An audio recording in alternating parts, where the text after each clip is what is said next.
মানুষ তোমরা কিভাবে কুফরি করো, অস্বীকার করো, আল্লাহর সাথে নাফরমানি করো? কিভাবে করো? যে আল্লাহ তুমি ছিলে মৃত্যু, তোমাকে আল্লাহ পাক জিন্দা করেছেন, এই জিন্দা থেকে আবার মৃত্যু করবেন, আবার মৃত্যু থেকে তোমাদেরকে জিন্দা করবেন, আবার সেই আল্লাহর কাছে তোমাদেরকে ফিরে আসতে হবে। সুতরাং মানুষ জন্মের পূর্বে সব মৃত্যু ছিল, একথা তো আজ বিজ্ঞানসম্মত কথা, বৈজ্ঞানিক সত্য কথা। মানুষ জন্মের আগে মৃত্যু ছিল। কিভাবে? মানুষের উৎপত্তি কোত্থেকে এলো? কোরআনে কারীম তা পরিষ্কার করে বলছে। তোমাকে কিভাবে সৃষ্টি করেছে তুমি দেখো।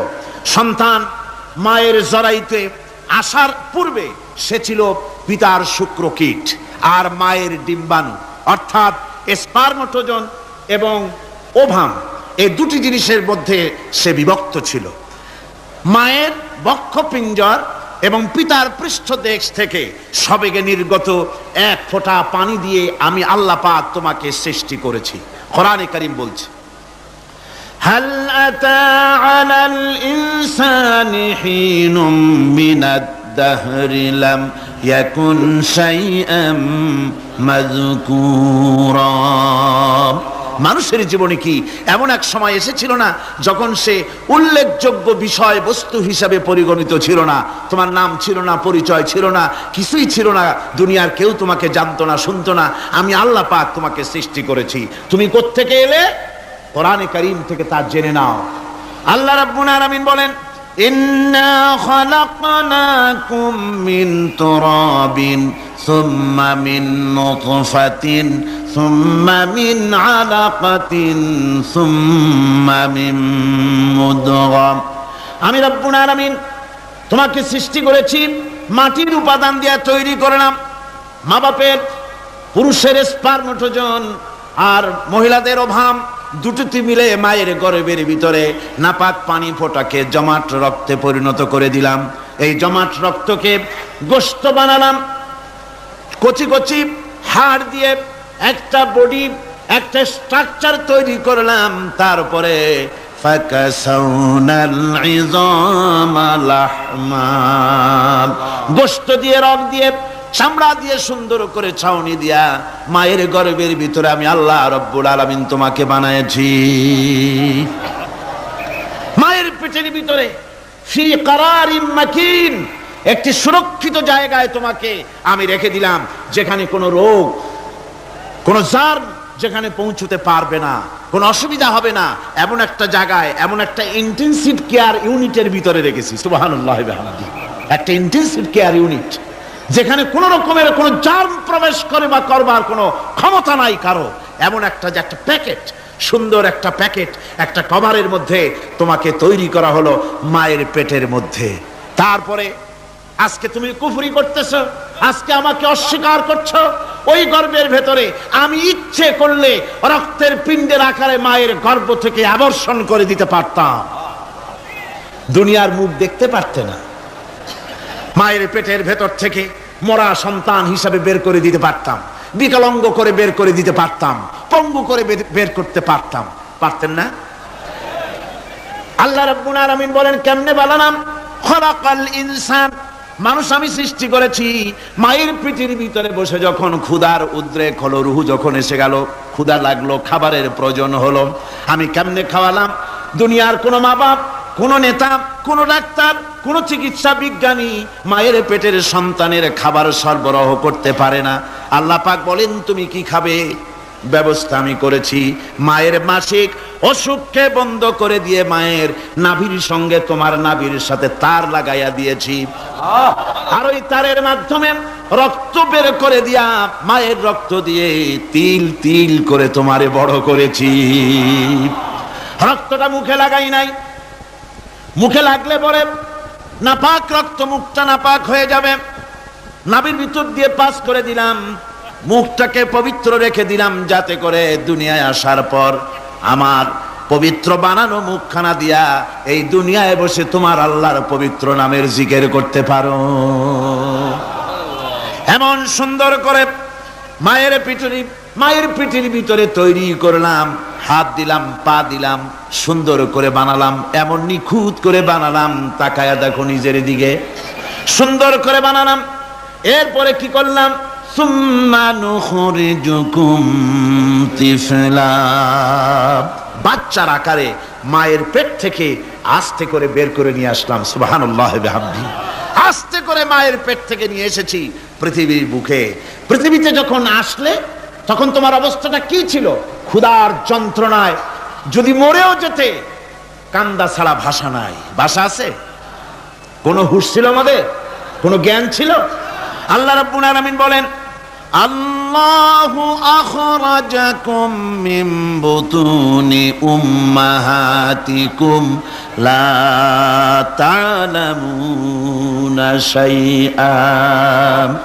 মায়ের গর্ভ থেকে এমন অবস্থায় বের করে এনেছি যখন তোমার কোনো হুঁশ নাই, জ্ঞান নাই, কথা বলতে পারো না, পায়খানার ভিতরে পড়ে থাকো, ট্যা ট্যা করে কান্দা ছাড়া পথ নাই, পানির পিপাসায় গলা শুকায় যায়, কান্দা ছাড়া পথ নাই, মনের তোমার মুখের কোনো ভাষা নাই কান্না ছাড়া। আমি তোমার এমন আল্লাহ, আমি তোমার এমন স্রষ্টা, আমি তোমার এমন রব। তোমার ভাষা নাই বলে মায়ের কলিজার ভেতরে আমি তোমার প্রতি এক দুর্বিনীত মহব্বত পয়দা করে দিয়েছি। তোমার কান্না তোমার মায়ের বুকের মধ্যে শেল বিঁধে যায়। তুমি যখন কাঁদো, কান্নার আওয়াজ যখন মায়ের কানে চলে যায়, হাজারো কাজ ফেলে মা দৌড়াইয়া বাচ্চারে কোলে নেয়। কি খাবে কেউ তৈরি করে না। আল্লাহ রাব্বুল আলামিন বলে, বান্দারে দুনিয়ায় আসার আগে তুমি কি খাবে, খাবারের বন্দোবস্ত আমি আল্লাহ করেছি, আমি এমন স্রষ্টা। তুমি দুনিয়া আসার 6 মাস আগে তোমার মায়ের বুকের ওপরে তোমার খাদ্য গরম করে আমি আল্লাহ রিজার্ভ করে রেখে দিয়েছি। সেই খাদ্য শুধু খাদ্য নয়, রোগের প্রতিষেধক, এটা ওষুধ। আজ বিজ্ঞানীরা, চিকিৎসা বিজ্ঞানীরা বলছেন মায়ের দুধ সন্তানের খাদ্যের, মায়ের দুধের চাইতে কোনো বিকল্প কিছুই নাই। সন্তান পৃথিবীতে এলে মায়ের প্রথম দুধটা, গ্রামে গঞ্জে অশিক্ষিত এলাকায় প্রথম দুধটা ফেলে দেয়। এটাকে মনে করে এটা খারাপ, এটা খাওয়াতে নাই, তাহলে ধনুষ্টঙ্কার হবে, হাবিজাবি কথা বলে। আল্লাহ দুধ বানাইছে বাচ্চার ধনুষ্টঙ্কার হওয়ার জন্যে। মায়ের ওই প্রথম দুধটা হচ্ছে সন্তানের জন্য সমস্ত রোগের প্রতিষেধক। সে ছিল পেটের ভিতরে একটা কাভারের মধ্যে, ওখানে কোনো জার্ম ছিল না, কোনো রোগ জীবাণু ছিল না। ও পৃথিবীতে এসেছে যেখানে অক্সিজেনের ভেতরে জার্ম রয়েছে, বাতাসের ভিতরে জার্ম রয়েছে, যার পরিবেশটা খারাপ হয়ে আছে। মানুষের শ্বাস প্রশ্বাসে, নিঃশ্বাসে হাজারো রোগ বীজাণু জীবাণু ঘুরছে। এই রকমের একটা পৃথিবীতে এসেছে। আসার পরে কচি স্বাস্থ্য, কচি শরীর, কচি হার্ট, কচি লাংস, সেটাকে প্রতিরোধ করবে কি করে? সেজন্য আল্লাহ পাক মায়ের দুধের ভিতরে সমস্ত রোগের প্রতিষেধক দিয়ে দিয়েছেন। সুবহানাল্লাহ। আজকের বিজ্ঞানীরা তা স্বীকার করেছেন। অনেক মা তার সন্তানকে দুধ দেন না, নিজের শরীর স্বাস্থ্য ভালো রাখার চিন্তা করে বাচ্চাকে দুধ খাওয়ান না। এটা অত্যন্ত নির্মম কাজ। বাচ্চাকে দুধ খাওয়ালে বাচ্চার সাথে মায়ের মহব্বত বাড়ে। ইউরোপে, আমেরিকায় মাকে মা বলে ডাকে না, বাপকে শ্রদ্ধা করে না, সম্মান করে না। তার কারণ সেখানে মায়েরা তার সন্তানদেরকে কোলে নেয় না, সন্তানদেরকে ফিডার খাওয়ায়। আর আমি নিজের চোখে দেখেছি মায়েরা ইউরোপে, আমেরিকায় যখন শপিং এ আসে, তখন রাস্তায় যখন আসে, তখন ওই পুশ চেয়ার গুলিতে বাচ্চাকে শোয়াইয়া বাচ্চা এভাবে পুশ চেয়ারে করে ঠেলে নিয়ে যায়, আর কুত্তার বাচ্চাগুলি কোলে করে ঘুরে বেড়ায়। কুত্তার বাচ্চা কোলে নেয়, নিজের বাচ্চা পুশ চেয়ারে করে ঠেলে। সেই জন্য মায়ের প্রতি সন্তানের মহব্বত হয় না, সন্তানেরও মায়ের প্রতি কোনো শ্রদ্ধা জাগে না। আল্লাহর কি ব্যবস্থা! মায়ের কলিজার মধ্যে মহব্বত পয়দা করে দিয়েছেন আল্লাহ পাক। মায়ের বুকের দুধের ভিতরে আল্লাহ রাব্বুল আলামিন, আল্লাহ পাক বলছেন, আমি মানুষ সৃষ্টি করেছি আর তার সমস্ত প্রয়োজন মিটিয়েছি, তার খাবারের সব প্রয়োজন মিটিয়ে দিয়েছি। দুধটাকে ঘন করি নাই হজম করতে পারবে না বলে, ওই দুধটা সামান্য পাতলা করে দিয়েছি, ওর ভিতরে সামান্য মিষ্টি দিয়েছি। দুধের বোটার ভিতরে একটা ছিদ্র দিলে, চোষা মারলে পরে অনেকগুলি দুধ বেরিয়ে এসে গলাটা আটকে যেত, তোমার কচি কণ্ঠ গলা আটকে যেত, শ্বাস করতে পারতে না। এজন্য মায়ের স্তনের বোটার ভিতরে সূক্ষ্ম সূক্ষ্ম 32টা ছিদ্র করে আস্তে করে দুধ বার করে তোমার জীবন আমি বাঁচাইছি। খলাকাল ইনসান, মানুষ সৃষ্টি করেছি আমি আল্লাহ পাক। সুতরাং যে আল্লাহ পাক এ মানুষ সৃষ্টি করলেন আর মায়ের কলিজার ভিতরে মোহাব্বত পয়দা করে দিলেন, সে আল্লাহ পাক বলছেন খবরদার ওই মাকেও যেন আবার ভুলে যেও না, মাকে সম্মান করে করো, মা বাপকে মোহাব্বত করো, তাদেরকে শ্রদ্ধা করো, বউ পাইয়া সুন্দরী স্ত্রী পেয়ে মায়ের কথা ভুলে যেও না। অনেক সাহেব আছে মায়ের কথা ভুলে যায়, স্ত্রীর কথা অনুযায়ী মায়ের উপরে অত্যাচার করে, এরকমও বহুত আছে। আল্লাহ পাক বলছেন শোনো, وَقَضَى رَبُّكَ أَلَّا تَعْبُدُوا إِلَّا إِيَّاهُ وَبِالْوَالِدَيْنِ إِحْسَانًا। তোমার প্রভুর পক্ষ থেকে ফয়সালা হয়েছে, চূড়ান্ত সিদ্ধান্ত হয়ে গিয়েছে, আমি আল্লাহর ইবাদতের পর তোমার মা বাপের ইহসান করবে, খেদমত করবে, তাদের জন্য উপকার করবে, তাদেরকে ভালোবাসবে। আল্লাহ রাব্বুল আলামিন বলেন মা বাপের সঙ্গে কেমনে কথা বলবে, তাদের সাথে কিভাবে আচরণ করবে, আল্লাহ তাও শিখিয়ে দিয়েছেন। আল্লাহ পাক বলেন ওয়ালা তাকুল লাহুমা ওয়া কুল লাহুমা কাওলান কারীমা। মা বাবার সাথে সম্মানজনক কথা বলো। ওয়া কুল লাহুমা কাওলান কারীমা, সম্মানজনক কথা বলো, মাথায় ঝাঁকি দিয়ে রাগ করে চোখ মোটা করে কথা বলো না। তুমি সন্তান, তোমার জন্য সবচাইতে বড় পীর তোমার আব্বা তোমার আম্মা, ঠিক কিনা কন? ছেলের জন্য, মেয়ের জন্য, সন্তানের জন্য সবচাইতে বড় পীর কে? বাপ মা। এটা ভালো করে মনে রাখতে হবে। আপনার মাওলানা সাহেবদের দোয়া, পীর সাহেবদের দোয়া কবুল হতেও পারে, নাও হতে পারে, 50-50 সম্ভাবনাও আছে, আবার সম্ভাবনা নাই।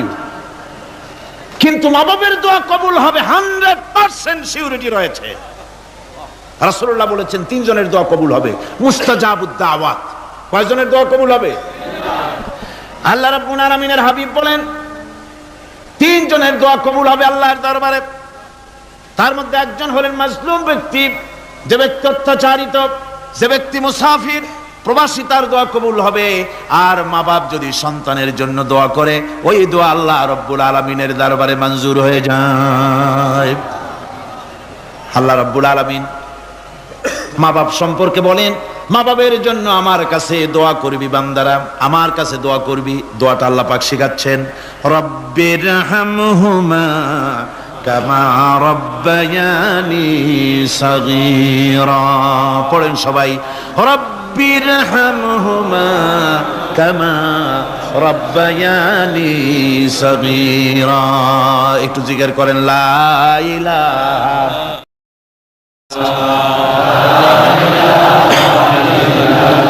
লা ইলাহা ইল্লাল্লাহ, লা ইলাহা ইল্লাল্লাহ, লা ইলাহা ইল্লাল্লাহ, লা ইলাহা ইল্লাল্লাহ মুহাম্মাদুর রাসূলুল্লাহ।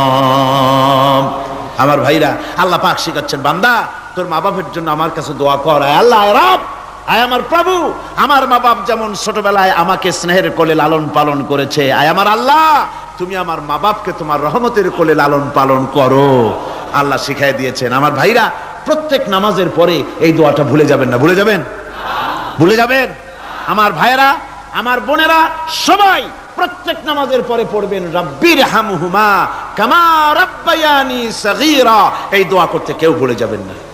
আল্লাহ রাব্বুল আলামিন বলে বান্দারে وَوَصَّيْنَا الْإِنسَانَ بِوَالِدَيْهِ إِحْسَانًا حَمَلَتْهُ أُمُّهُ كُرْهًا وَوَضَعَتْهُ كُرْهًا। আল্লাহ পাক বলেন আমি পৃথিবীর সমস্ত মানব মণ্ডলীকে উপদেশ দিয়েছি মা বাপকে সম্মান করো, শ্রদ্ধা করো, তাদের উপকার করো। তার কারণ হলো তোমার মা তোমাকে গর্ভে ধারণ করেছে অত্যন্ত কষ্টের সাথে। আল্লাহ বলতেছেন মা তোমাকে গর্ভধারণ করেছে অত্যন্ত কষ্টের সাথে, এরপরে তোমাকে ডেলিভারি করেছেন অত্যন্ত কষ্টের সাথে, তোমাকে ডেলিভারি করেছেন। গভীর রাত্রে মানুষ সব ঘুমায় যায়, গর্ভবতী মা ঘুমাতে পারে না, সন্তান পেটের ভিতরে হাঁটু দিয়া গুতা মেরেছে, পা দিয়া লাথি মেরেছে। মা চরম শীতের রাত্রে প্রচন্ড শীতের রাতে গায়ের লেপটা সরায় দিয়া মা একবার দাঁড়ায় আর একবার বসে, একবার দেওয়ালের সাথে হেলান দিয়া দাঁড়ায়, কষ্ট করে রাতটারে কাটায় দেয়। আবার সারাদিন সংসারের জন্য কাজ করেছেন, রান্না বান্না করেছেন মা, সকলকে খাওয়াইয়া মা শেষের দিকে খেতে গেছেন। যখন নিজে খেতে গেলেন, খাবারের ক্ষুধাত নিয়ে পেট ক্ষুধা নিয়ে খেতে বসেছেন, পেটের ভিতরে সন্তান লাথি মেরেছে, পেটের মধ্যে ঘুষা মেরেছে, হাঁটু দিয়া গুতা মেরেছে, ভরা পেটে পেটের ভিতরে সন্তান গুতা মারলো হাঁটু দিয়া মাথা দিয়া। মা ক্ষুধা রয়েছে পেটে, খেতে পারলেন না, বেদনা শুরু হয়েছে। খাবারের থালাটা ঠেলে দিয়ে মা দাঁড়ালেন, বসলেন, চোখের পানি ফেললেন। এভাবে করে মা একটা দুইটা দিন নয়, 10টি মাস পর্যন্ত সন্তানটাকে পেটের মধ্যে নিয়ে, একটা জীবিত মানুষ আর একটা জীবিত সন্তান পেটের মধ্যে নিয়ে নড়াচড়া করছেন, চলাফেরা করছেন। কিতাবের মধ্যে এসেছে রাতের বেলায় মা যে ঘুমাতে পারেন না, সন্তানের নড়াচড়ার কারণে রাতভর ইবাদত করলে যত সওয়াব পাওয়া যেত, আল্লাহ ওই সওয়াব মায়ের আমলনামায় লিখে দেন। সন্তান পেটে থাকার কারণে খেতে পারে না, পেট ভরে ক্ষুধায় কষ্ট পায় মা, এই জন্যে 10 মাস ধরে রোজা রাখলে যে সওয়াব হতো, আল্লাহ রাব্বুল আলামিন মায়ের আমলনামায় রোজার সওয়াব লিখে দেন। 10 মাস পুরে গেল, সন্তান ডেলিভারির সময়ে চলে এলো। মায়ের মন বিমর্ষ, সন্তান ডেলিভারি হবে, না জানি মরে যাই নাকি, না জানি অপারেশন লাগে নাকি, কি অবস্থা হবে। মা খেতে পারে না, মুখটা শুকায়া যায়। ডেলিভারির সময় যখন আসে, মা বাবার কাছ থেকে বিদায় নিয়ে যায়, স্বামীকে একান্তে গোপনে ডেকে নিয়ে বলে, প্রাণের স্বামী, দীর্ঘদিন একসঙ্গে ঘর কন্যা করেছি, অপরাধ হয়ে যেতে পারে, আমারে মাফ করে দিও। আমার মনে হয় এবার আমি আর বাঁচবো না। সংসার থাকলো, চাবি থাকলো, সব বুঝে নাও, আমারে মাফ করে দিও। মা চলে গেল সতিকা গৃহে, ক্লিনিকে চলে গেল, অপারেশন থিয়েটারে চলে গেল, অথবা ডেলিভারির জায়গায় চলে গেল। ডেলিভারি পেইন শুরু হয়ে গেল, বেদনা শুরু হয়ে গেল। এক একটা বেদনা যেন মায়ের এক একটা মৃত্যু যন্ত্রণা শুরু হয়ে যায়। এমন যন্ত্রণা, প্রসব বেদনা দুনিয়ার ভুক্তভোগী মা ছাড়া আর কেউ জানে না। এই চরম বেদনার ভেতর দিয়ে, চরম কষ্টের ভিতরে মা যখন একটা বাচ্চা প্রসব করলো, জিহাদের ময়দানের মতো মা রক্তাক্ত হয়ে গেলেন, সন্তান দুনিয়ায় এলো। মা তখন অস্থির থাকেন। এত বড় বিরাট কষ্টের ভিতরে আল্লাহ রাব্বুল আলামিন বলেন, সন্তান যখন ডেলিভারি হয়ে গেল, মায়ের মনের ভিতরে আমি তখন এই ফিলিংস, এই টেন্ডেন্সি জাগ্রত করে দিই, দেখ কি হয়েছে। মা তখন দেখতে চায় কি হয়েছে। মায়ের সামনে যখন এত কষ্টের, হৃদয় রিংড়ানো, কলিজার 32টি নাড়ি ছেঁড়া যন্ত্রণার সন্তান যখন মায়ের চোখের সামনে আসে, আল্লাহ পাক বলেন, মা যখন তার ছেলের মুখের দিকে তাকায়, মেয়ের মুখের দিকে তাকায়, আল্লাহ বলেন 10 মাসের পেটে ধরা কষ্ট আর ডেলিভারির সব কষ্ট মায়ের মন থেকে মুছে ফেলে দেই। আল্লাহ রাব্বুল আলামিন বলেন, খবরদার দুনিয়ার মানুষ, এমন মায়ের সাথে নাফরমানি করবি না, এ মায়ের সাথে নাফরমানি করবি না, মাকে সম্মান করবি, মার কাছে দোয়া চাবি। দুনিয়ায় যদি সম্মান চাও, রিজেক্ট দাও, মায়ের পায়ে ধরে কাঁদো। মায়ের জাতি অনেক সম্মান তার। রাসূল করিম সাল্লাল্লাহু আলাইহি ওয়াসাল্লামকে প্রশ্ন করা হয়েছে, হুজুর খেদমত করব কার? হুজুর কয় মায়ের। তারপরে কার? হুজুর কয় মায়ের। তারপরে কার? হুজুর বলেন মায়ের। তারপরে কার? তোমার পিতার। 3 গুণ, তোর মায়ের মর্যাদা 3 গুণ বেশি, তোর বাপের চাইতে মর্যাদা বেশি। সুবহানাল্লাহ পড়ে। আর আজকে ইসলামের শত্রুরা তারা বলে যে ইসলাম নারীর অধিকার আদায় করে নাই। নারীর অধিকার ইসলাম দেয় নাই তো কে দিয়েছে? আমার বন্ধুগণ, বিশ্ব নবী জনাব মুহাম্মদ রাসূলুল্লাহ সাল্লাল্লাহু আলাইহি ওয়াসাল্লাম মসজিদে নববীর ভিতরে বসে আছেন। এক বৃদ্ধা মহিলা মসজিদের মধ্যে প্রবেশ করলেন। হুজুর বৃদ্ধাকে দেখে দাঁড়ায় গেলেন, বিশ্ব নবী বুড়ি মেয়ে লোককে দেখে দাঁড়ায় গেলেন। আল্লাহর নবী বুড়িকে দেখে দাঁড়ালেন। বুড়ি যখন কাছে এলেন, আল্লাহর নবী নিজের গায়ের চাদর বুড়ির জন্য বিছায়া দিলেন। বুড়ি বসলেন। এরপরে কথাবার্তা সারার পর বুড়ি যখন বিদায় হবেন, হুজুর আবার দাঁড়ালেন। বুড়ি মহিলা চলে গেলেন। সাহাবায়ে কেরাম বলেন, ইয়া রাসূলুল্লাহ, কিছুই বুঝলাম না, একজন বৃদ্ধা মহিলার জন্য বিশ্ব নবী দাঁড়ান আর গায়ের চাদর বিছান, আমরা বড় আশ্চর্য হয়ে গেলাম। নবীজি বলেন, ও আমার সাহাবীরা, তোমরা জানো না এই মহিলাকে চিনতে পারো নাই? আমি আমার মায়ের দুধ আমার জীবনে কিসমতে তেমন হয় নাই, আমি আমার মায়ের দুধ তেমন কিসমতে পাই নাই। যার বুকে দুধ খেয়ে, যার কোলে কাখে চড়ে আমি বড় হয়েছি, আমার সেই দুধ মা, ইনি হযরতে হালিমাতুস সাদিয়া, আমার সেই দুধ মা। রাসূলুল্লাহ নিজে সম্মান দিয়েছেন মায়ের। খবরদার, মাকে অসম্মান করবেন না, মাকে সম্মান করবেন, মাকে শ্রদ্ধা করবেন। আমার বন্ধুগণ, আলেম ওলামা পীর বুজুর্গদের জন্য হাদিয়া তো দেন, আপনারা কোনো নিষেধ নাই, দেন। হাদিয়া দেওয়াও সুন্নত, নেওয়াও সুন্নত, দিবেন, আমি কোনো নিষেধ করি না। কিন্তু আমি বলতে চাই, পীর বুজুর্গদের কাছে, আলেম ওলামাদের কাছে হাদিয়া দিয়া আল্লাহরে যত না খুশি করতে পারবেন, এই ডালিম বেদানার মৌসুমে বেদানা একটা ভেঙে নিজ হাতে যদি মায়ের মুখে তুলে দেন, আল্লাহর আরশ খুশি হয়ে যাবে, আল্লাহর আরশ আজিম খুশি হয়ে যাবে, আল্লাহ পাক খুশি হয়ে যাবেন। মায়ের খাওয়াও, বাপকে খাওয়াও, তোমার সবচেয়ে বড় পীর তিনি। সুবহানাল্লাহ পড়ে, সুবহানাল্লাহ। মা বাপ যদি একটু দোয়া করে দেয়, তোমার জিন্দেগির কাম শেষ। একটু বদদোয়া করলে জাহান্নামে যাবা। কোন পীর সাহেব বদদোয়া করলে জাহান্নামে যাবে এমন কথা নয়। কোন মাওলানা বদদোয়া করলে দোজখে যাবে এমন কথা নয়। রাসূল বলেছেন, হুমা জান্নাতুকা ওয়া নারুকা, মা বাপ তোমার বেহেশত, মা বাপ তোমার জাহান্নাম। মা বাপ যদি অসন্তুষ্ট হয়, দোজখে যাবি, আর মা বাপ যদি খুশি, আল্লাহর জান্নাতে চলে যাবি। সুবহানাল্লাহ, সুবহানাল্লাহ, সুবহানাল্লাহ। মায়ের পায়ের তলে তোর বেহেশত। আমরা পুরুষ, আমাদের গত বছরও বলেছি, আমরা পুরুষ, আমাদের পায়ের তলে জুতা, আমাদের পায়ের তলে কি? শুধু জুতা। আর আমার মা, আমার মায়ের জাতি যারা এই প্যান্ডেলে বসে আছেন, আমার মায়েরা, বোনেরা, মায়ের জাতি যারা পৃথিবীতে, মায়ের জাতির পায়ের তলে আল্লাহর বেহেশত। সুবহানাল্লাহ।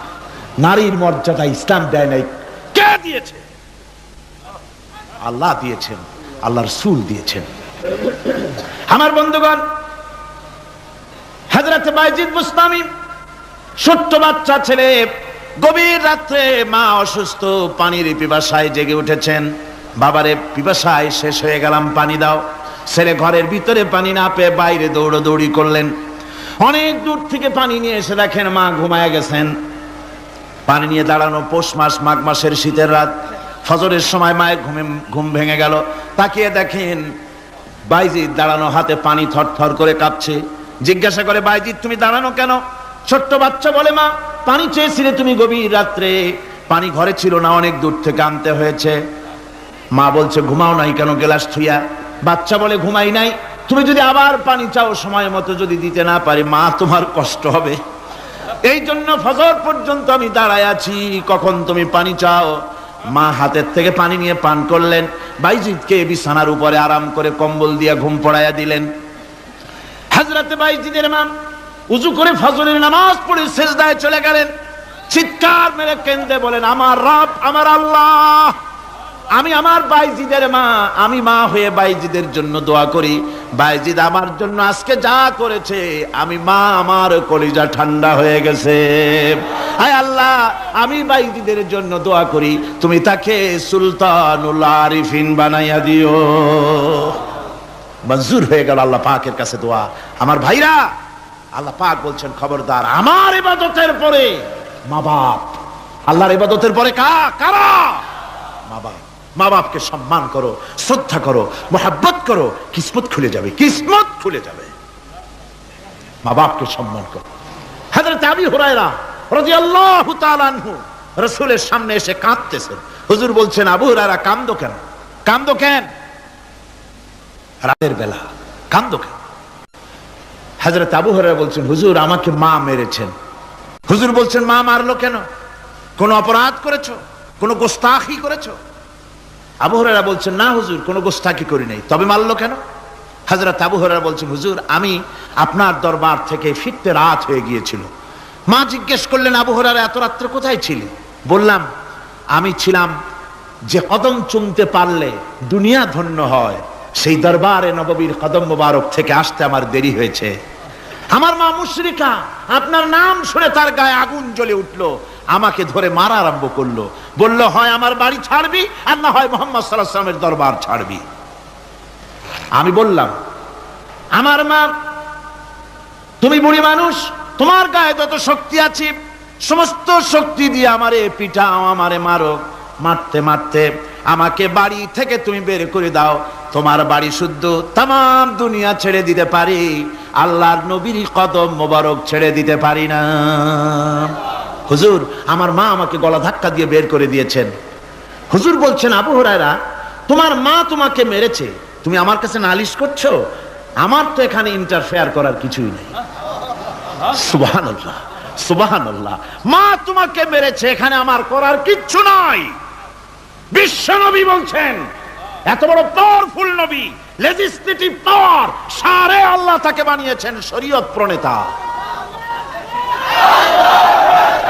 কোরআন শরীফ, কোরআন শরীফে শুধু হালাল ও হারামের,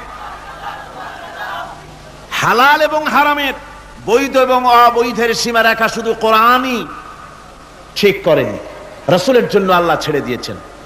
আল্লাহ রাসূলও হারাম, হালাল এবং হারামের বৈধতা অবৈধতার সীমারেখা নির্ধারণ করেছেন। এত বড় ক্ষমতা তার, এত বড় পাওয়ারফুল বিশ্বনবী, তিনি বলছেন মা মেরেছে, আমার করার কিছু নাই। চিন্তা করেন কত বড় কথা, এ কথার লোড কত। হযরত আবু হুরায়রা বলেন, ইয়া রাসূলুল্লাহ, মা মাকে মেরেছেন, আমি আল্লাহর নবীর কাছে মায়ের বিরুদ্ধে নালিশ করতে আসি নাই। বললেন, কেন এসেছো? হযরত আবু হুরায়রা বলেন, হুজুর এসেছি একটা কারণে, আমি জানি আল্লাহ নবী যদি আল্লাহর দরবারে হাত উঠায়া কোনো জিনিস বলে আল্লাহ রাব্বুল আলামিন সঙ্গে সঙ্গে মঞ্জুর করে নেন। হুজুর আমি এসেছি, মেহেরবানি করে দোয়া করুন আমার মাকে যেন আল্লাহ হেদায়েত নসিব করে দেন।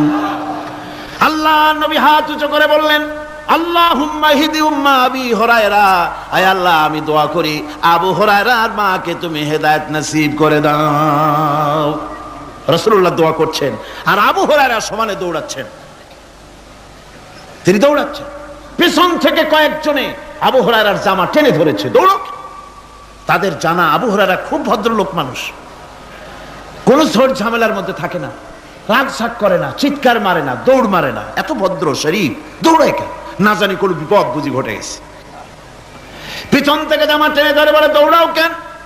হযরত আবু হুরায়রা জামা সাহাবীর হাত থেকে ছিনায় নিয়ে বলেন, জামা ছেড়ে দাও, আমাকে দৌড়াতে দাও।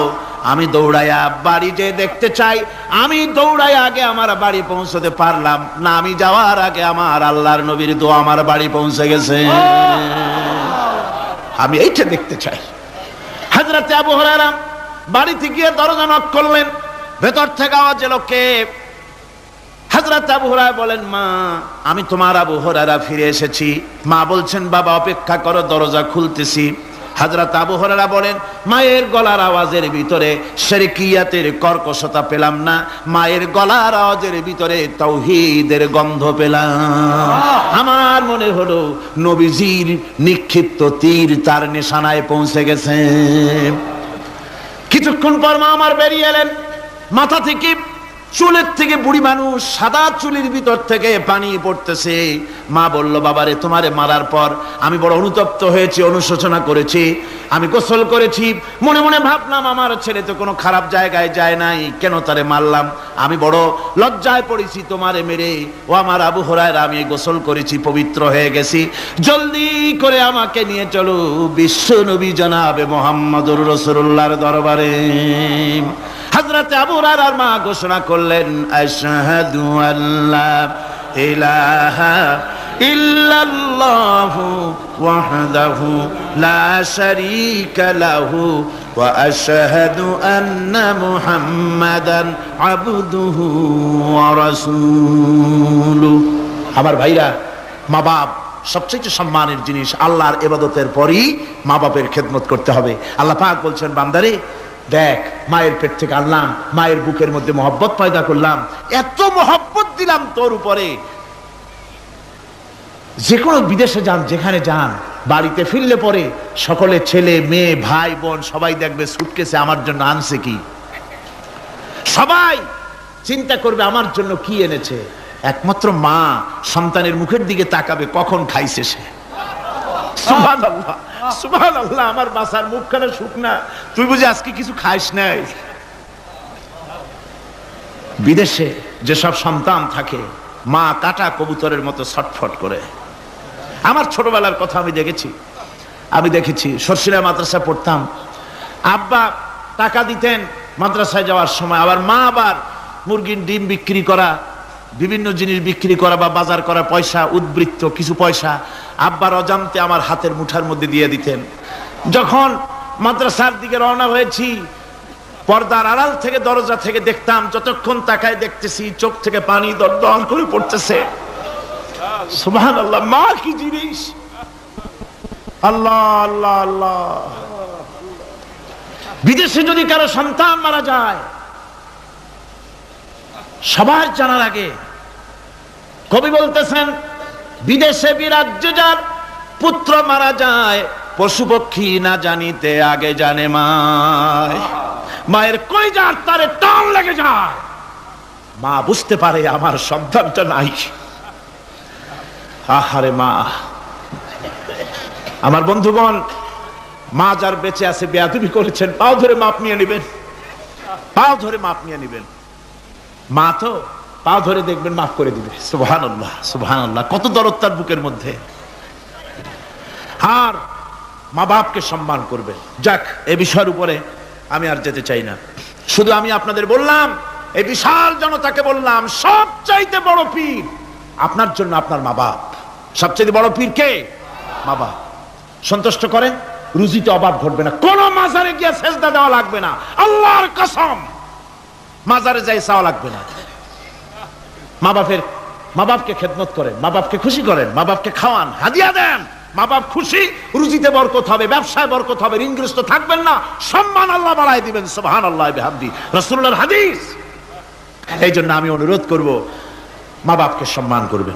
বিশাল আকাশের মালিক, আমাদের হায়াতের মালিক, আমাদের মওতের মালিক, আমাদের সুখ দুঃখের মালিক, আমাদের মনিব, আমাদের রব, সর্বস্রষ্টা, সর্বশ্রেষ্ঠ মালিক মহান আল্লাহ রাব্বুল আলামিনের সামনে মাথা নিচু করে একান্ত গোলামের মতো, ভিক্ষুকের মতো, কাঙ্গালের মতো জীবনের সব দুঃখ দুর্দশা আল্লাহর কাছে বলবো। আমরা আমাদের গুনার কথা বলবো, আল্লাহর কাছে মাপ চাইবো। আল্লাহুম্মা আমিন। রব্বানা ظلمنا أنفسنا وإن لم تغفر لنا وترحمنا لنكونن من الخاسرين. ربنا ظلمنا أنفسنا وإن لم تغفر لنا وترحمنا لنكونن من الخاسرين. ربنا لا تزغ قلوبنا بعد إذ هديتنا وهب لنا من لدنك رحمة إنك أنت الوهاب. رب العالمين আমাদের গুনার দিকে নজর করো না, আমাদের গুনার দিকে তাকায়ো না। আমরা এত গুনাহ করেছি, সেদিকে তাকালে হয়তো রহমত করতে ইচ্ছে করবে না। আয় আল্লাহ, আমাদের গুনার দিকে তাকায়ো না, আমাদের চোখের দিকে তাকাও, আর আমাদের মুখের কাকুতি মিনতির দিকে তাকায়া আমাদের জিন্দেগির গুনাহ আল্লাহ মাফ করে দাও। রব্বুল আলামিন, এই 5 দিন তাফসীর করতে গিয়ে যদি কোনো ভুল আমি করে থাকি, আয় আল্লাহ, আমি মানুষ, ইলম কালাম নাই, আমি যদি কোনো ভুল করে থাকি, আল্লাহ তুমি দয়া করে আমাকে মাফ করে দাও। কোনো ভুল কথা যদি বলে থাকি, তোমার বান্দাদের স্মৃতি থেকে তা মিটাইয়া দাও। আয় আল্লাহ, হক কথা যা বলেছি, কোরআনের কথা, হাদিসের কথা, তেলাওয়াত যা হয়েছে, জিকির আজগার হয়েছে, আল্লাহ এতে তুমি খুশি হয়ে যে সওয়াবটুকুন দিবে, আল্লাহ দয়া করে সওয়াবটুকুন সরওয়ারে কায়নাত আশরাফুল আম্বিয়া সাইয়্যিদুল মুরসালিন রাহমাতুল লিল আলামিন জনাবে মুহাম্মদুর রাসূলুল্লাহ সাল্লাল্লাহু আলাইহি ওয়াসাল্লামের রূহ মুবারকে পৌঁছায়া দাও। রব্বুল আলামিন তাম পৃথিবীর মাটির নিচে যত মুমিন মুমিনাত শুয়ে আছে আল্লাহ তাদের আরো আর পরে সওয়াব পৌঁছায়া দাও। রব্বুল আলামিন আমরা বড় গুনাহগার, এই মুহূর্তে মনে পড়ে গেল আমাদের আব্বাজানের কথা, আমাদের মার কথা মনে পড়ে গেল। আল্লাহ আয় আল্লাহ, আমাদের আব্বাজান যারা কবরে চলে গেছে আমাদের জন্য কত কষ্ট করেছেন আল্লাহ, বাপজানের কবরটাকে বেহেশত বানাইয়া দাও। রব্বুল আলামিন আব্বার কথা কি বলা যায়, আমাদের মানুষ করার জন্য কত কষ্ট করেছেন, কত মিথ্যা মামলা করেছেন, কত বাড়ি ঘর করে গেছেন আমাদের জন্য, একটা পয়সা নিয়ে যান নাই, কিছু নিয়ে যায় নাই, খালি হাতে চলে গেছে। আল্লাহ বাপজানের কবরটা বেহেশত বানাইয়া দাও। রব্বুল আলামিন জনম দুঃখিনী মা, আমাদের মা যাদের বিদায় হয়ে গেছে আল্লাহ বেহেশতের বাগান বানায়া দাও কবরটারে। আল্লাহ কবরগুলিকে জান্নাতুল ফেরদাউস বানায়া দাও। রব্বির হামহুমা কামা রব্বায়ানি সগীরা, রব্বির হামহুমা কামা রব্বায়ানি সগীরা। আল্লাহ রব্বির হামহুমা, তুমি তো রহমান, রব্বায়ানি সগীরা, তুমি জব্বার আল্লাহ, তুমি সত্তার, আমাদের দিকে তুমি মুহাইমিন, তুমি মুমিন, তুমি মুতাকাব্বির, তুমি সত্তারুল উয়ুব। আল্লাহ আমাদের দিকে তাকাও, আমাদের দিকে তাকাও। আয় আল্লাহ এইভাবে করে মায়ের কাছে দাঁড়ায়া যদি মা মা বলে যদি কাঁদতাম, এমন নিষ্ঠুর মা নাই যে কোলে না নিয়ে পারে। আল্লাহ মায়ের চাইতে লক্ষ গুণে মায়া তোমার বেশি, আমাদেরকে রহমতের কোলে টেনে নাও। আয় আল্লাহ যত মানুষ মাহফিলে হাত উঁচু করছে, যত গুনাহ আছে আজকের মাঠ থেকে কেউ যেন গুনাহ নিয়ে বাড়ি না যায়। আল্লাহ আমাদের শিরক গুনাহ মাফ করো, আমাদের বেদাতের গুনাহ মাফ করো, চুরি ডাকাতির গুনাহ মাফ করো, মানুষ হত্যা করার গুনাহ মাফ করো, জিনা করার গুনাহ মাফ করো।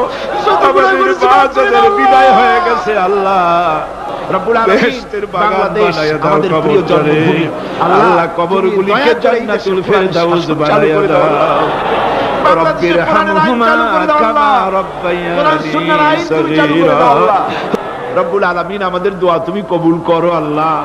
দোয়া আল্লাহ